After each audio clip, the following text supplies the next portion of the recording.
Salut à tous et bienvenue à la chaîne YouTube Ça roule Raoul, votre assistant automobile.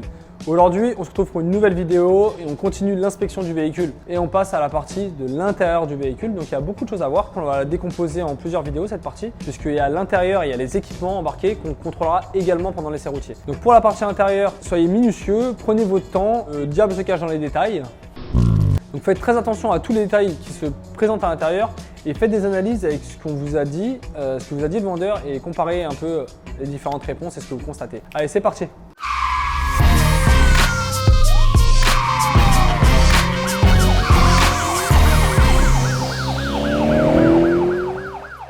On se retrouve pour les vérifications intérieures d'un véhicule. Donc là, je me situe à l'intérieur de l'habitacle et je viens vérifier déjà les choses essentielles qui vont être des présences de taches, de déchirures sur les sièges ou autres. Ensuite, on vient vérifier l'état du volant. Alors, un volant trop usé peut être signe d'un véhicule qui a du kilomètre. Vous allez voir un véhicule qui a 50 000 km avec le volant complètement abîmé, ça pourrait être signe d'un véhicule qui a un kilométrage trafiqué. Autre chose à vérifier à l'intérieur, c'est l'état du pédalier. Pour les mêmes raisons, vérifier qu'un véhicule ait un kilométrage cohérent. Pour vérifier qu'un embrayage soit en bon état, il faut essayer le véhicule.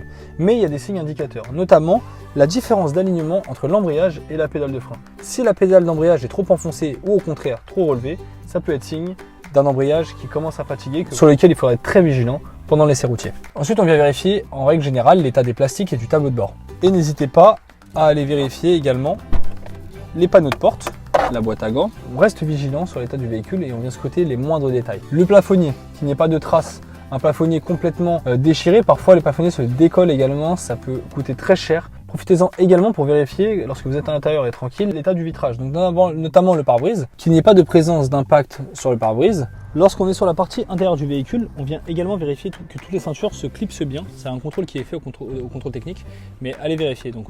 Ouh, nice! Vous venez clipser la ceinture et tirer dessus, voir si elle ne se détache pas.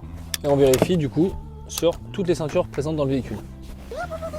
Merci à tous d'avoir visionné cette vidéo. N'hésitez pas à vous abonner, à liker, à commenter sur la vidéo. Dites-nous ce que vous voulez voir sur les prochaines vidéos. On se retrouve très prochainement pour une nouvelle vidéo. saroulraoul.com si vous avez besoin qu'un inspecteur vous accompagne pour contrôler l'état d'un véhicule ou il y aille pour vous d'ailleurs. Ça vous permettra d'éviter les arnaques et les vices cachés. Je vous dis à très vite.